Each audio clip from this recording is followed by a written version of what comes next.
respon sedikit Pak. Ya, diisikan jadi wakil Kaisang, gimana responnya Pak? Ya, arah kamera. Gini.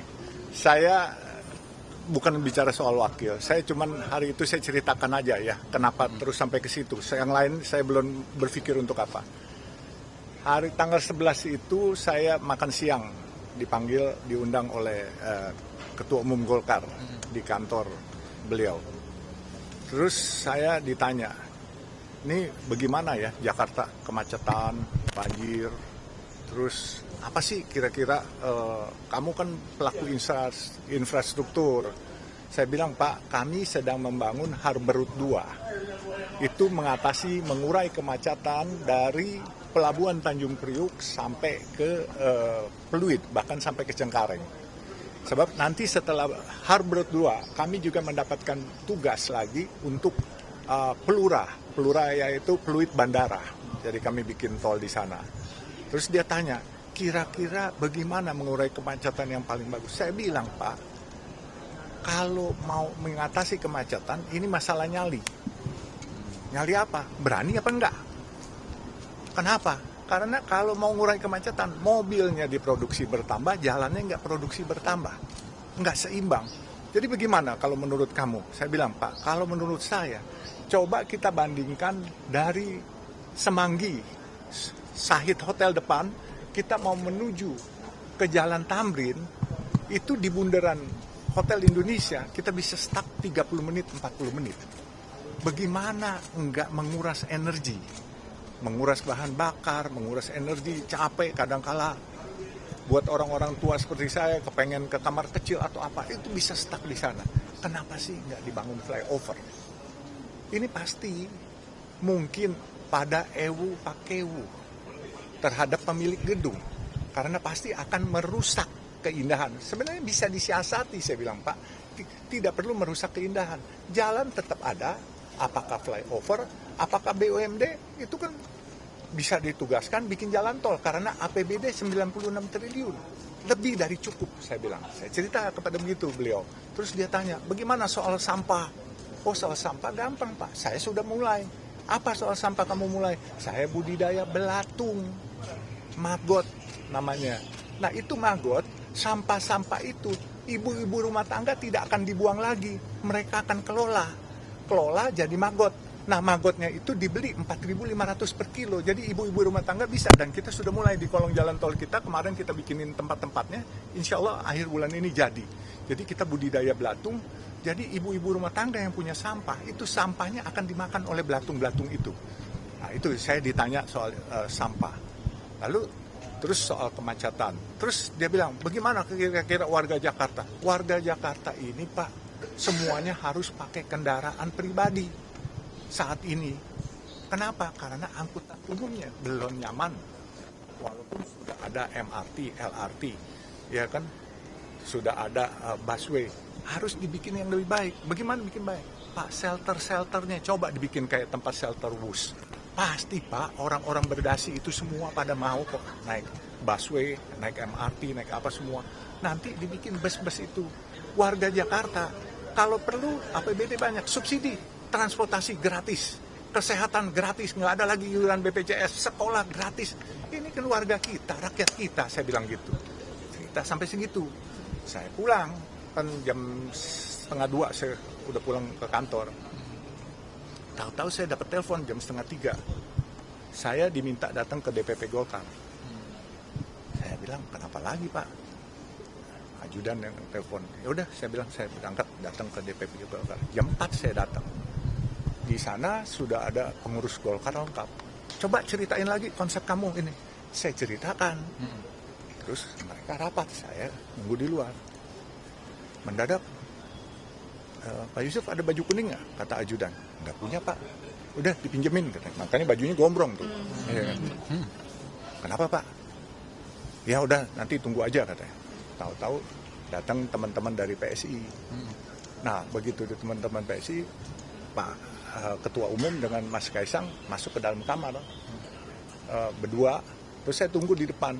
Tahu-tahu sudah keluar memperkenalkan semua. Terus saya mendadak dipanggil.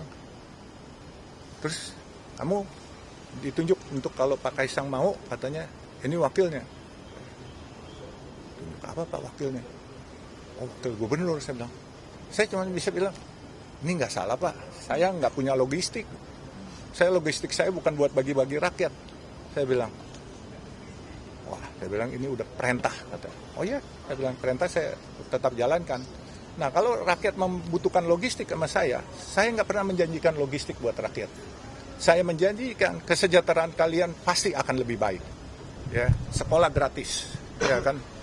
Insya Allah, makan pun saya sudah melakukan. Warung nasi kuning Baba Alun ini udah dari tahun 2018, dari Februari. Saya ditanya, konsepnya apa? Seluruh kelurahan saya bikin warung nasi kuning Baba Alun. Dan itu warung nasi kuning bukan saya kasih gratis.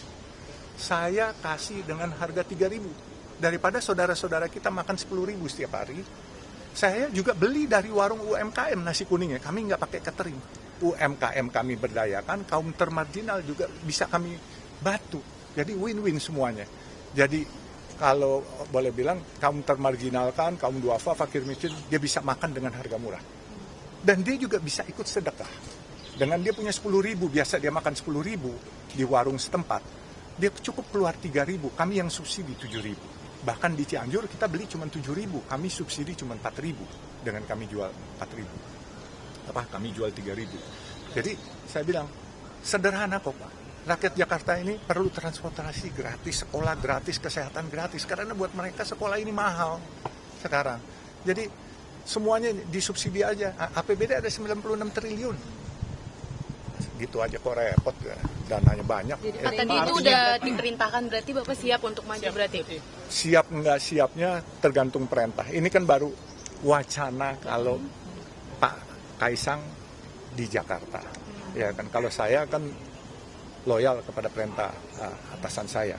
Karena saya kan dari tahun 69. Waktu itu saya masih SMP.